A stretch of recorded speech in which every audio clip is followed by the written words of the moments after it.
تو میں بات کر رہا ہوں کہ پانچویں عادت میں جو خالی پیٹ فروٹ کے استعمال سے ہمارے اسٹمک کو توانائی بھی ملتی ہے، جو کہ کھانے کے ہاضمہ کو اس عمل کو بڑھانے میں مفید ہے، اور یہ میڈیکل سائنس کے مشاہدات سے ثابت شدہ عمل ہے.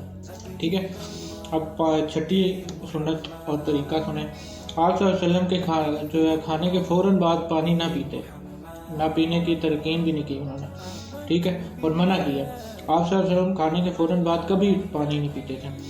اب آج سائنسی علم اور تحقیق سے جو باتیں سامنے آتی ہیں، کھانے کے بعد جو پانی ہم پیتے ہیں تو کھانے میں موجود جس قدر بھی فیٹس موجود ہوتے ہیں وہ کھانے سے نکل کر معدے کے اوپر والے حصے میں آ جاتے ہیں. ٹھیک ہے. کھانا نیچے رہ جاتا ہے، وہ پانی جو ہے اسٹمک میں وہ فیٹس پانی کے ذریعے ہمارے معدے کے اوپر والے حصے میں آ جاتے ہیں. ٹھیک ہے. باقی کھانا ہاضمے کے لیے چھوٹی آنت میں چلا جاتا ہے، اور اس طرح کھانے میں موجود فیٹس اور پروٹین معدہ کے اندر جو ہے نقصان دہ گیسز پیدا کرتے ہیں. ہم نے بھی جو ہے وہ جو ہم نے پہلے صبح فروٹ کھایا ہوتا ہے بھی کھا لیا، اور ہمارے یہ معدے کی کئی طرح کی پیچیدگیاں اور بیماریوں کا باعث بنتا ہے. ٹھیک ہے. فوراً جو پانی پیتے ہیں کھانا کھانے کے بعد. اب ساتویں عادت اور طریقہ جو سنت کو سنیں. وضو فرماتے تھے. ہم دن میں 5 فرض نمازوں کے لیے دن میں 5 مرتبہ وضو کرتے ہیں، کیونکہ وضو کے بغیر جو نماز نہیں ہوتی، اور منہ، ہاتھ، بازو، سر اور پاؤں دھوئے بغیر وضو نہیں ہوتا. یعنی دن میں 5 بار ہم جسم کے اعضاء کو جو ہے وہ دھوتے ہیں. ٹھیک ہے. یا صاف کرتے ہیں، جن پر مٹی اور کاربن لگ جاتی ہے. آج سائنس مشاہدات سے یہ ثابت کر رہی ہے کہ جسم کے جن اعضاء پر مٹی یا کاربن لگ جاتی ہے، اگر ان کو صاف نہ کیا جائے اور یہ دوبارہ زیادہ دیر تک جسم کے حصے پر لگے رہیں تو ان اعضاء اور دماغ کا کنیکشن کمزور ہو جاتا ہے. ٹھیک ہے. یعنی جسم کا اعصابی نظام کمزور ہو جاتا ہے، کیونکہ وہ دماغ کو یہ پیغام بھیج رہا ہوتا ہے کہ ان کے جسم پر ہمارے جسم پر کوئی چیز آ گئی ہے اور اسے صاف کیا جائے.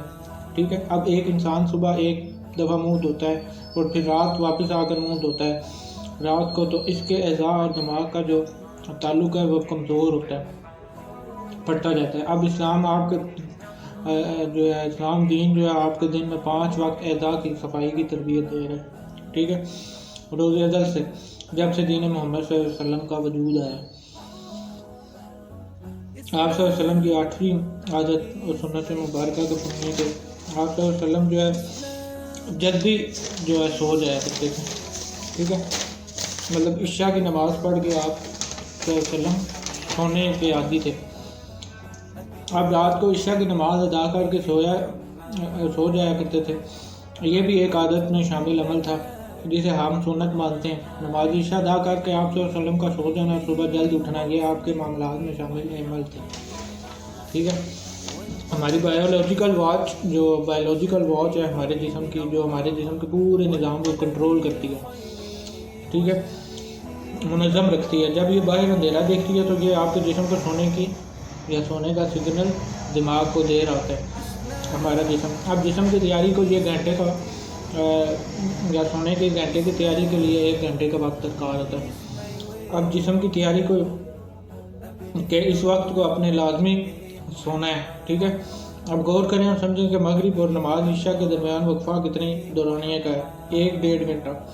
اس کا فائدہ یہ ہے کہ آپ کے جسم باڈی کے اندر بایولوجیکل واچ کے تحت جو ہے ایک ڈاکٹر جاتا ہے. ٹھیک ہے. پورے جسم کی مینٹیننس کرتا ہے. اگر کہیں کوئی خرابی ہے، کوئی زخم ہے، وہ اسے ریپیئر کرنے میں لگ جاتا ہے. اگر جگہ کوئی خراب ہو اور کوئی اعضاء میں کوئی خرابی ہو تو پہلے اسے ریپیئر کرے گا وہ سسٹم. بلکہ ہمارے جو ہے پورے باڈی کے سسٹم میں سے ان چیزوں کو جو جگر جیسے اعضاء جو حرکت میں آتے ہیں رات کو سونے کے بعد اور اپنا کام کرتے ہیں، اور جو اگر کوئی جگر کے مرض میں مبتلا ہے تو اپنے سونے کی روٹین کو بہتر کر کے آپ اس کے ثمرات دیکھیں گے انشاءاللہ. تو جگر جیسے اعضاء جو ہمارے وہ رات کو کام کرتے ہیں. ٹھیک ہے. رات 10 سے 12 بجے تک جگر اور اس کے ارد گرد موجود اعضاء کی مینٹیننس ہوتی ہے، اور یہ عمل روزانہ کی بنیاد پر ہوتا ہے ہمارے جسم میں رب تعالیٰ نے حیران کن آٹومیٹک سسٹم یا نظام رکھا ہوا ہے، اور یہ نظام تب ہی صحیح کام کرتا ہے جب آپ قدرت کے تحت جو اصول اور طریقہ کار جو سنت سے ہمیں پتہ چلتے ہیں مد نظر رکھ کے ان سنت نبوی صلی اللہ علیہ وسلم کو اپنا کر جلد سو جائیں یا وہ طریقہ کار اپنی زندگی میں لائیں گے، تو پھر ہمارا سسٹم، ہمارے پورے جسم کا سسٹم جو ہے وہ ٹھیک طریقے سے کام کرے گا۔ اب 9واں طریقہ سنت آپ صلی اللہ علیہ وسلم کا، حضور صلی اللہ علیہ وسلم مسواک کرتے تھے، آپ صلی اللہ علیہ وسلم کو مسواک کو پسند کرتے تھے، اور خصوصاً ہر وضو پر اس کا اہتمام لازمی کرتے تھے۔ اس کے علاوہ بھی کسی محفل میں جانے سے پہلے وضو کا موقع ملتا تو مسواک کرتے، ٹھیک ہے، اور اسے بہت محبوب رکھتے تھے مسواک کو۔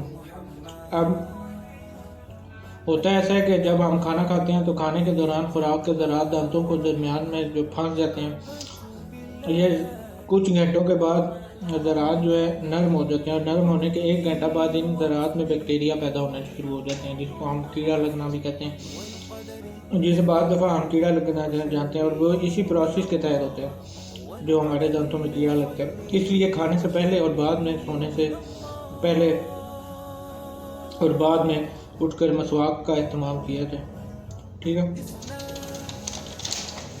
یہ وہ طریقے اور سنتیں ہیں جو میں نے آپ صلی اللہ علیہ وسلم کی آپ کو بتائی ہیں۔ اگر ان کو زندگی میں اپنایا جائے تو بہت سی بیماریاں اور پیچیدگیوں سے بچا جا سکتا ہے جو ہمارے جسم کو لاحق ہو جاتی ہیں، وہ ہماری روٹین خراب ہونے کی وجہ سے ہوتی ہیں۔ اب آپ دیکھ لیں ہمارے روزمرہ کی روٹین جو ہے وہ کیا بنی ہوگی، صبح 10 11 12 بجے تک سے اٹھنا، رات کو 1 2 بجے تک سونا، ٹھیک ہے، تو پھر ہم کہتے ہیں کہ ہماری صحت بھی ٹھیک رہے، تو صحت ایسے ٹھیک نہیں ہوتی۔ جو قدرت نے آپ کو قانون اور اصول بتائے ہیں اس کے تحت اگر ہم اپنی زندگی کو لے آئیں گے، اس سے دین سے ہم جب جڑیں گے، اس کا فائدہ صرف ہماری معاشی زندگی پہ نہیں ہوگا، یا ہمارا جو رب سے تعلق نہیں جڑے گا، اس سے ہمارا جو باڈی کا نظام ہے وہ بھی ٹھیک رہے گا اور ہم صحت مند بھی رہیں گے، ٹھیک ہے، اس میں کوئی دو رائے نہیں ہے اور نہ کوئی شک و بہم ہے، ٹھیک ہے۔ تو آج کا موضوع چننا میرا اسی مقصد سے تھا کہ ہم ان طریقوں کو جان سکیں اور ان سنتوں کو اپنا سکیں، ٹھیک ہے۔ اگر کوئی ڈاکٹر آپ کو ہدایت دیتا ہے، آپ اس ہدایت کے مطابق اپنا کام کرتے ہیں، ٹھیک ہے، دوا کا استعمال کرتے ہیں، پرہیز کرتے ہیں، تو وہ ڈاکٹر کی ہدایات پہ ہم کیسے خوش علوبی سے کام کر رہے ہوتے ہیں، ٹھیک ہے، کیوں؟ وہ ڈاکٹر ہیں، MBBS ہے، اور مطلب اسپیشلسٹ ہے، کسی بھی چیز میں اسپیشلائزیشن کی ہوئی ہے اس نے۔